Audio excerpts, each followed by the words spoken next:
Situation इस time आपके सामने है। ईरान जो है कह रहा है कि जंग का बाकायदा आगाज हो गया और जवाब दिया भी गया है आज इसराइल पे अटैक करने के बाद। आपको क्या लगता है, रीजनल पीस सरवाइव कर पाएगा या अभी सिचुएशन जूं की तूं ही रहेगी? मेरा तो ख्याल है कि सिचुएशन एस्केलेट कर सकती है।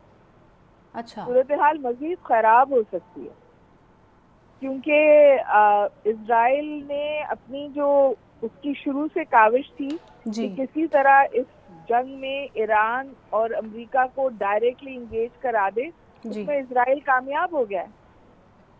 और जो टॉक्स थी वो भी सबोटाज होके खत्म हो गई। यानी ईरान में जितनी ऐसी फोर्सेस थी जो अमेरिका के साथ एंगेजमेंट की बात करती थी या पीस की बात करती थी, वो तमाम फोर्सेस ईरान में इस वक्त मार्जिनलाइज हो गई हैं और अमेरिकन फॉरेन पॉलिसी होस्टेज हो गई है ज़ियोनिस्ट एजेंडा को। तो ये अमेरिका जो है वो इजराइल की बका और इजरायली प्राइम मिनिस्टर की सियासी बका के हसूल के लिए इस जंग का हिस्सा बन गया, जो इजराइल तवातुर के साथ चाह रहा था पिछले 1-1.5 साल से। और ईरान ने तो अब बिल्कुल वाज़ेह बात कह दी है कि जितने अमेरिकन इंटरेस्ट हैं जी। या अमेरिकन सिटीजन हैं आउटसाइड अमेरिका, वो अब हमारे लेजिटिमेट टारगेट्स हैं। तो ये जंग तो न सिर्फ ये कि फैल रही है बल्कि इंतहाई मुश्किल और तकलीफ दे हो सकती है। और फिर अगर ईरान इस जंग को सी लेन से ले जाता है, स्ट्रेट ऑफ होर्मुज़ बंद कर देता है, तो पूरी दुनिया का ट्रेड समझिए चोक हो जाएगा। वो एक और मुश्किल डायमेंशन है। और आपने देखा कि ईरान ने बिल्कुल वाज़ेह तौर पर वहां जवाब दिया है अमेरिकन अटैक का जहां सबसे ज्यादा तकलीफ होती है। यानी उसने मिसाइल्स की बारिश की है सेंट्रल और नदर्न इजराइल में। और अब तक की खबरें आने तक कोई 34 लोग जो हैं वो वुंडेड हैं। तो बावजूद एसिमेट्री ऑफ पावर के इजराइल ये मिसाइल्स को नहीं रोक पा रहा है। जी। और जिस तौर का ईरान ने जवाब दिया था, इसी वजह से इजराइल ने ईरान को जंग में समझिए एंगेज करने के लिए मजबूर किया है। अभी तक तो यूएस स्ट्रेटेजिक रिस्ट्रेंट का मुजाहरा कर रहा था और जो यूएस ने अटैक किया है वो लार्जली सिंबॉलिक है। ईरान की न्यूक्लियर कैपेसिटी को कोई नुकसान नहीं पहुंचाया है अमेरिकन अटैक में। वो उसको वहां से रिमूव कर चुके थे, इस बात पर टोटल कंसेंसस है। लेकिन दुनिया को मैसेज क्या गया?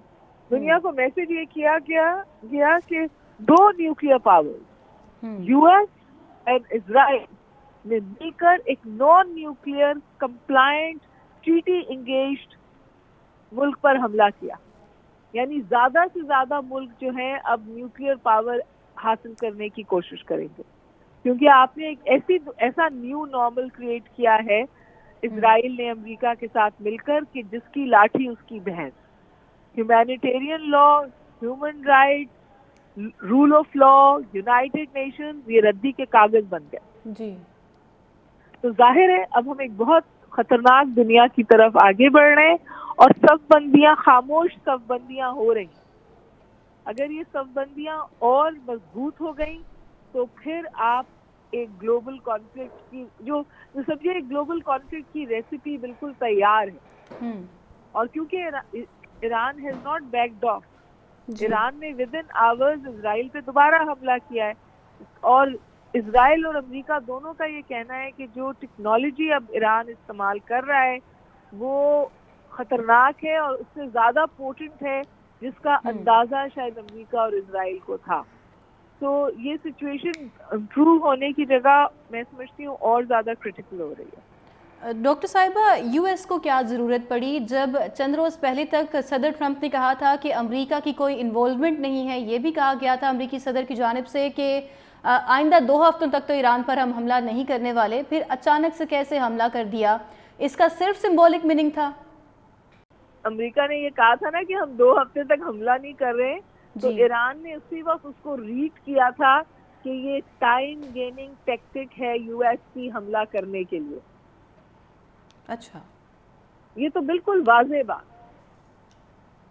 और ईरान में इस बात का बिल्कुल वाज़ेह तौर पे इदराक है कि कितनी कमजोर हो जाती है अमेरिका की सियासी हुकूमतें, चाहे वो डेमोक्रेट्स हों चाहे वो रिपब्लिकन हों, जब ज़ियोनिस्ट इंटरेस्ट जो है, इजरायली इंटरेस्ट जो है वो एट स्टेक हो।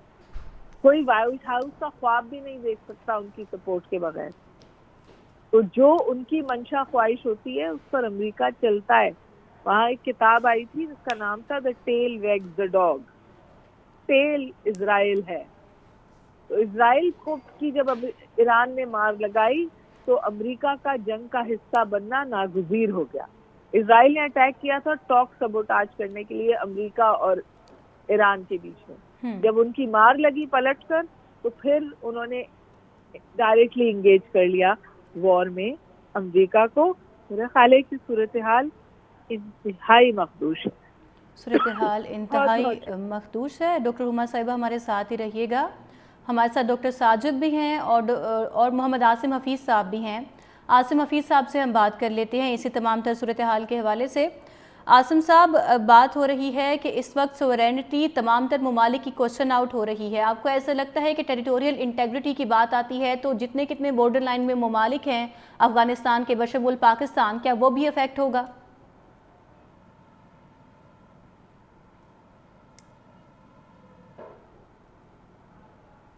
आसिम हफीज़ साहब सुन पा रहे हैं?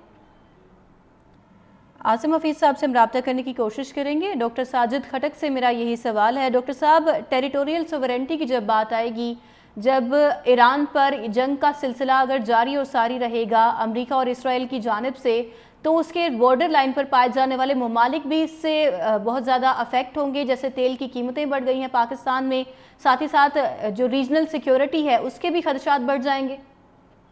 जी ऐसा ही है। और आजकल मतलब पहले जब वर्ल्ड वॉर 1 स्टार्ट हो रही थी उससे पहले सीक्रेट अलायंसेस थी मुख्तलिफ ममालिक के दरमियान। तो उस वक्त ये समझा गया था कि शायद किसी एक मुल्क पे अटैक करके तो ये मामला वहीं पे कंक्लूड हो जाएगा। लेकिन बाद में जब वो सीक्रेट अलायंसेस की रिजल्ट में बाकी ममालिक उस जंग में कूद पड़े तो फिर पता चला कि ये जंग तो अब कंट्रोल से बाहर है।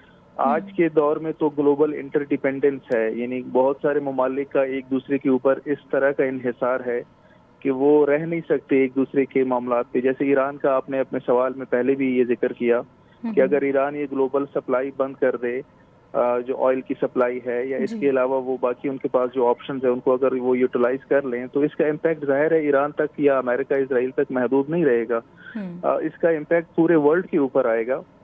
और तेल की कीमतें, जैसे कल पाकिस्तान ने मेरे ख्याल में कोई एक बल्क में ऑयल सप्लाई की डिमांड की है, तो उससे यही पता चल रहा है कि वो एडवांस में इस कॉन्फ्लिक्ट को नजर में रखते हुए जो है वो अपनी जो एनर्जी सिक्योरिटी है उसको इंश्योर कर रहे हैं।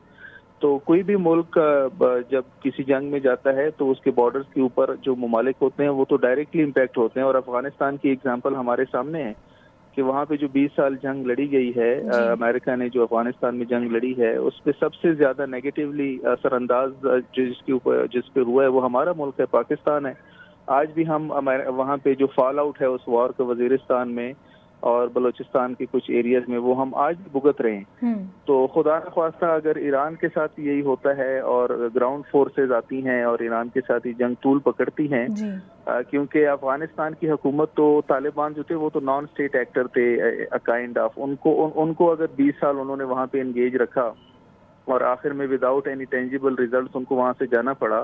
तो ईरान तो एक स्टेट एक्टर है, उनके पास तो टेक्नोलॉजी है। वहां पे अगर ये ग्राउंड फोर्सेज आती हैं और ये जंग मेरे ख्याल में फिर इससे भी ज्यादा टाइम लेगी, तो सबसे ज्यादा जो असरअंदाज होंगे नेगेटिवली वो हमारा मुल्क है, पाकिस्तान है। बिकॉज वहाँ पे बलूचिस्तान में हम उनके साथ काफी हमारी मतलब जो लोग हैं उनका इंटरेक्शन बहुत ज्यादा है सिस्तान में और बाकी।